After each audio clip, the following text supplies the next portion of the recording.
2025 tahun kehancuran Jokowi. Ancamannya bisa 20 tahun penjara hingga seumur hidup. Ngeri kali ini. Mungkinkah? Apa yang nggak mungkin?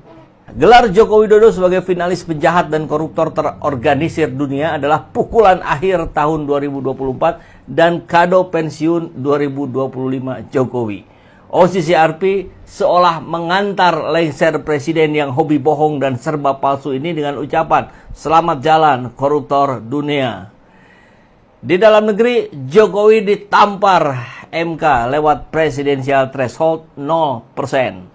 Rekayasa mengangkat dirinya sebagai presiden 2 periode dan anaknya menjadi wapres melalui presidensial threshold 20% telah berakhir.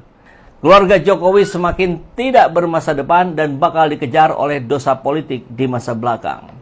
Kalau bicara threshold 0%, maka ya Kaisang juga berhak. Nanti diusulkan Kaisang sebagai calon presiden oleh PSI. Nggak apa-apa.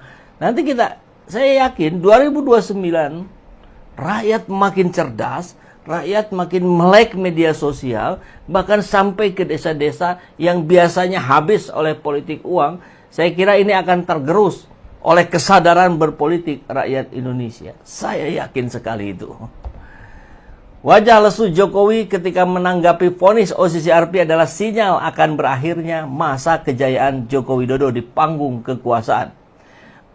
Meskipun mencoba mencari pegangan, namun semua mulai enggan dipegang.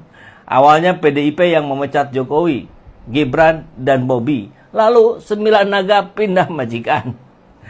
Tinggal Prabowo yang bertahan dan masih mahir bersilat lidah. Bahwa Jokowi berkontribusi besar menyukseskan Prabowo sebagai presiden, semua orang tahu. Namun, semua orang juga tahu dan berharap bahwa Prabowo dapat menjadi dirinya sendiri, bukan boneka Jokowi, menemukan pusakanya sebagai seorang presiden. Pasca lengser, Jokowi masih mencoba menggeliat, namun bakal sulit untuk mampu berdiri tegak. Tahun 2025, penghukuman bermula dan akan bereskalasi. Setelah korupsi dunia, hasil investigasi OCCRP, maka gerakan untuk mendesak, usut kekayaan, dan asal-muasal harta Jokowi akan berjalan. PPATK, BPK, KPK, Kejagung, bahkan kepolisian ditekan oleh publik untuk memeriksa. Kita lihat pernyataan Prabowo kemarin, bahwa rakyat hari ini makin pintar, kita harus segera membersihkan diri sendiri sebelum dibersihkan oleh rakyat. Seruan tangkap dan adili Jokowi dari pintu korupsi memiliki landasan yang kuat. Ancaman penjara 20 tahun hingga seumur hidup bagi koruptor telah menempatkan Jokowi sebagai kandidat kuat pesakitan. Belum lagi aksi-aksi tuntutan sanksi hukum gantung dan teatrikal guideline oleh mahasiswa.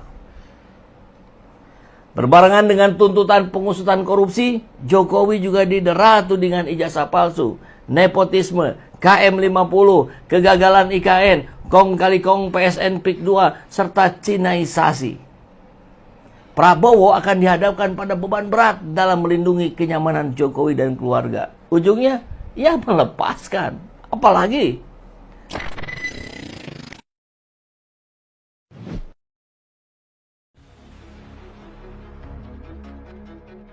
sedangkan IP di bawah 2,0 sesuai pengakuan Jokowi di Tempo 29 Juni 2013, dia DO, Pak.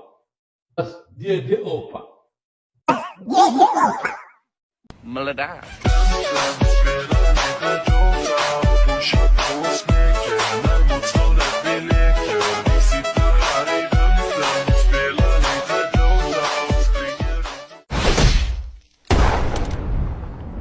Jokowi kan dia kan sudah bilang bahwa dia masuk di Fakultas Kehutanan UGM. 80 juga, toh? 80 juga. 80. Nah, saya waktu itu, maka ini saya bisa bilang bahwa dia DO, Pak.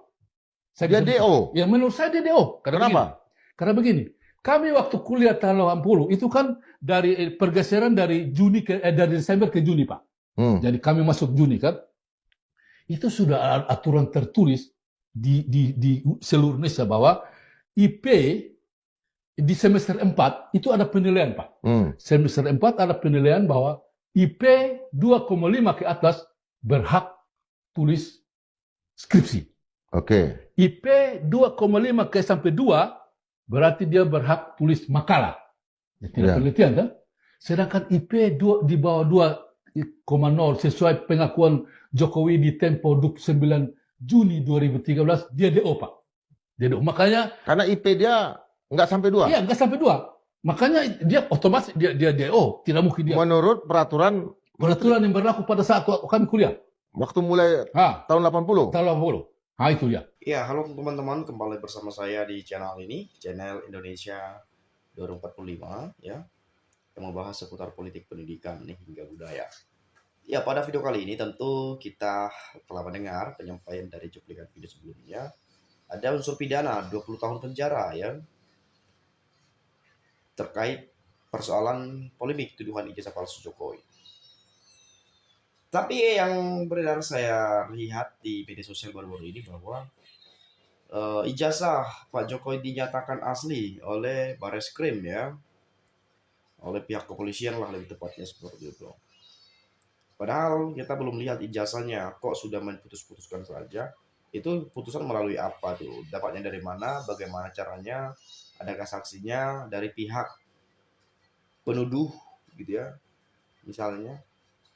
Atau dari pihak penggugat itu kan harus hadir bersama ya, agar fair, biar tidak ada kemungkinan berbohong, kemungkinan ini juga dipermainkan dalam ruangan itu, kemungkinan kan banyak sekali dugaan-dugaan seperti itu jadinya nanti yang beredar gitu ya. Bisa saja katanya juga tuh. Jadi untuk menghindari hal itu saya rasa ya harus diuji bersama gitu ya, kalau memang uji laboratorium digital forensik gitu ya.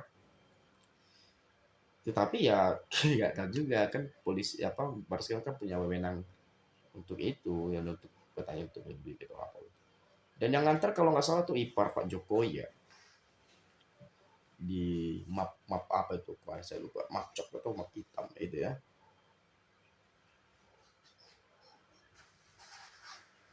Tapi kok bisa langsung dinyatakan asli ya? Kita belum lihat loh ijazahnya, saya juga belum lihat ijazahnya teman-teman. Sebetulnya saya bukan percaya, ini bukan persoalan saya percaya atau tidak percaya terkait asli atau palsunya ya, tapi saya ingin sekali melihat ijazah yang asli yang dipegang ini sekarang. Hanya selembar kertas itu loh saya ingin lihat gitu ya, karena penasaran aja gitu ya, kok ini kok bisa banget ya bikin genting ya gitu ya, kok jadi gaduh gitu ya, kan itu yang menjadi pertanyaan saya selalu. Makanya saya ya ingin lihat ya, mana nih yang asli nih, benar kagak punya gitu ya. Oke lah, di sini kita lanjut lagi. Rakyat tidak rela Bareskrim menyatakan ijazah Jokowi asli, dilihat dari mana itu gitu ya. 20 tahun penjara ringanlah kalau dibandingkan dengan kebohongannya selama ini. Rakyat Indonesia setuju kalau Jokowi dihukum mati, kecuali termul mungkin nggak sudi Jokowi dihukum ataupun diadili. Ingatlah akan hukuman karma pala, salah pilih pemimpin, hati-hati menuju rungkat.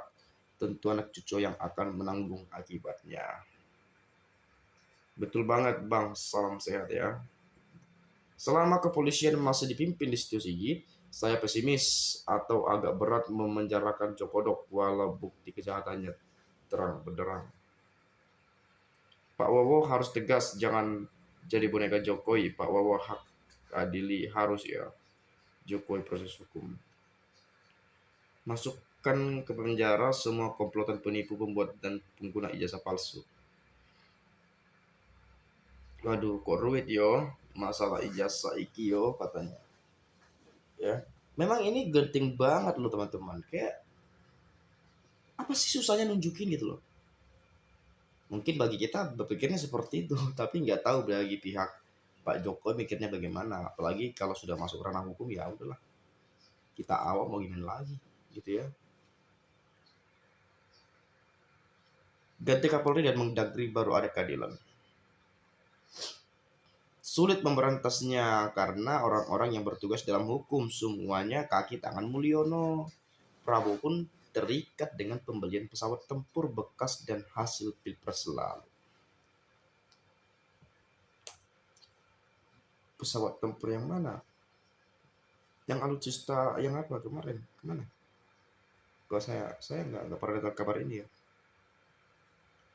Oke lah, tapi ya mungkin teman-teman yang ingat soal pesawat tempur atau apa, saya lupa ya. Saya atau nggak tahu ya. Saya nggak pernah dengar lah kayaknya ya. Kemudian ingat rakyat Indonesia jangan dipilih calon apapun dari antek Jokowi dalam partai apapun. Sejak zaman Nabi Rasul berjuang amar ma'ruf nahi munkar, ujiannya sangat berat lawan penguasa jolim.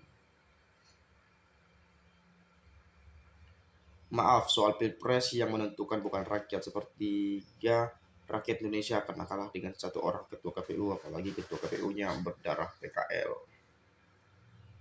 Gimana caranya? Susah banget, Bung, karena semua bawaannya si Mulyono. Semoga banyak kasus lainnya ya, biar cepat dikurung ya. Mungkin saja kalau tuduhannya benar 20 tahun penjara, tetapi semua itu tuduhan salah. Pasti yang menuduh itu yang dihukum balik. Kamu ngomong ngasal, jeplak saja. Kamu kayak orang otaknya sudah koslet. Saya yakin Pak Jokowi masalah ijazah itu asli semua. Kamu ngomong jangan bikin gaduh masyarakat. Ini kita nggak bisa mengatakan itu asli atau enggaknya. Mungkin kita meyakini, tapi sesuatu yang kita yakini itu, apalagi ini kan secara fisik kan ada nih. Kita harus lihat dulu jasanya yang kenapa sulit. Kan itu yang menjadi, ya itulah tadi saya sudah jelaskan ya. Saya nggak mungkin ulang-ulang lagi ke sana lah ya. Nah, kemudian lah Negoro diuri-uri sama pejuang atau negarawan dirusak 10 tahun. Coba nguri-uri Negoro makan waktu berapa tahun? Cuma dirusak, diacak-acak, gak karuan. Terus negara mau dikemanakan? Rakyat tinggal di mana? Pakai nalar lah mikirnya. Setelah ini ya. Dosa Jokowi mulai lawan Pak Prabowo pemilu 2019 sudah bermain curang. Tidak puas-puas menjabat Pak Anies lagi kembali sama rakyat Indonesia yang cerdas, korban yang lagi hasil kecurangan KPU. Rasanya tidak tepat dibawa-bawa istilah suara rakyat adalah suara Tuhan. Istilah itu bisa digunakan jika benar-benar rakyat diberi kebebasan dan kemerdekaan untuk memilih sesuai hati nurani tanpa ada yang mempengaruhi baik bansos dan jabatan, apalagi kabar bertakut maupun rekayasa perhitungan suara maupun suara siluman dan suara orang yang sudah mati.